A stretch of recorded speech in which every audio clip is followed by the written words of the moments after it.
कार्यक्षेत्र में उत्कर्षता निमंते एआई व्यवहार कर्मशाला ओडिशा एआई नीति बिना 2025 रो उद्देश्य एवं समस्तों पाई एआई रो दूरदृष्टि आधार में आज कलाहांडी जिलापाल कार्यालय ठारे विभिन्न विभागर अधिकारी मानक पाई कार्यक्षेत्र में उत्कर्षता निमंते ऑपरेशन एक्सलेंस पाई एआई उपकरण गुड़िक शीर्षक एक दिनिकिया दक्षता विकास कर्मशाला अनुष्ठित हो जाइछि।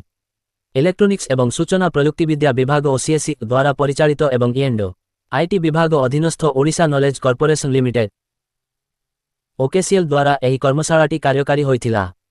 एही कर्मशालार मुख्य उद्देश्य हेउछि दैनन्दिन कार्यकु स्वयंचालित करी कार्यालयर उत्पादनशीलता वृद्धि करिबा, तुरंत तथ्य डाटा अनुशीलन एवं प्राथमिक विश्लेषणात्मक उपकरण माध्यमरे उन्नत निष्पत्ति ग्रहण करिबा।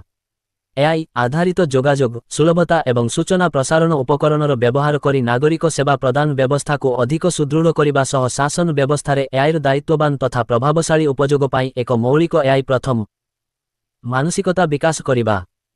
एही कार्यक्रम रे अतिरिक्त जिलापाल राजस्व बैतुरा दीप सहकारी निर्देशक जिला स्वल्प संचय तथा जिला संस्कृति अधिकारी विवेकानंद महानंद ओकेसीलर संबित सुभाषिष साहू आकाश बेहेरा भारत प्रसाद पंडित जिल्लाई गवर्नांस मैनेजर संजीव कुमार चौधरी अंक समेत विभिन्न विभागीय अधिकारी प्रमुख उपस्थित थिले।